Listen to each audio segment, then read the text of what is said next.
Lamine Yamal, Nico et moi allons fêter son anniversaire en allant nous promener l'après-midi, nous assurer qu'il est à l'aise, et si nous gagnons quand nous arriverons à Madrid, je lui donnerai quelque chose. Au moment de la photo avec Messi, je n'étais évidemment pas au courant. Mon père l'avait sauvegardé et nous ne l'avons jamais mise en lumière, essentiellement à cause de la question des comparaisons, qui ne sont jamais bonnes. Javier Tebas. Est-ce que Laporta bluffait quand il disait que le Barça pouvait recruter Nico? Il faut se rappeler que le scénario 1 pour 1 doit être respecté. Ils ne l'ont pas actuellement, mais ils sont maintenant proches de l'avoir. S'ils y parviennent, il pourra recruter Nico Williams ou un autre joueur ayant ces caractéristiques. Je crois que Nico Williams a une clause libératoire de 58 millions. Quand on achète un joueur pour 58 millions, l'amortissement est divisé par année de contrat. Le Barça peut payer ces sommes s'ils sont dans la norme 1 pour 1. C'est un club qui a un chiffre d'affaires proche d'1 milliard, ils peuvent être dans cette fourchette. Joan Laporta a dit que le Barça pouvait recruter Nico? S'ils atteignent la règle du 1 pour 1, ils le pourront. Il faut penser qu'avec les efforts du Barça pour réduire sa masse salariale et les leviers de plus de 200 millions, ils peuvent parfaitement recruter un joueur comme Nico Williams. Duel entre Mbappé et Lamine dans le Clasico? Le Clasico est l'un de nos grands produits, mais pas le seul.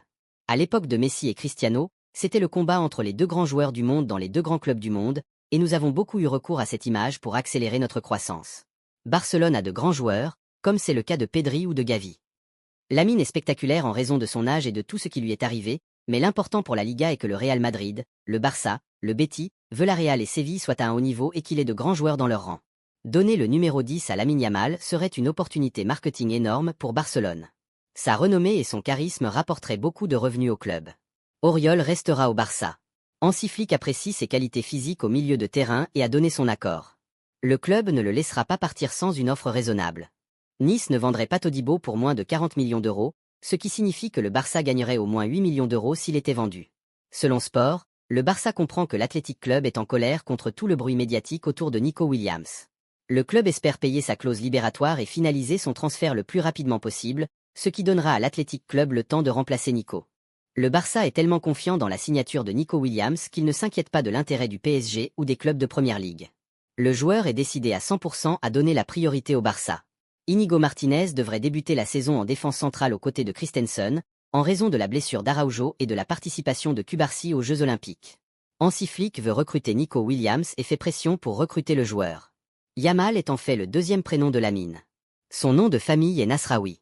Le joueur a explicitement demandé que les gens l'appellent Lamine Yamal et que ce nom figure sur ses maillots. Nico Williams signerait un contrat de 5 ans avec le Barça. Il gagnerait moins lors des 2 premières saisons, puis son salaire augmenterait lors de la 3e. Le transfert de Nico Williams au FC Barcelone n'est plus qu'une question de temps. Le joueur veut rejoindre le club, et le club doit décider de payer sa clause libératoire après la finale de l'Euro dimanche. Laisse un like et abonne-toi pour plus d'actualités Barça.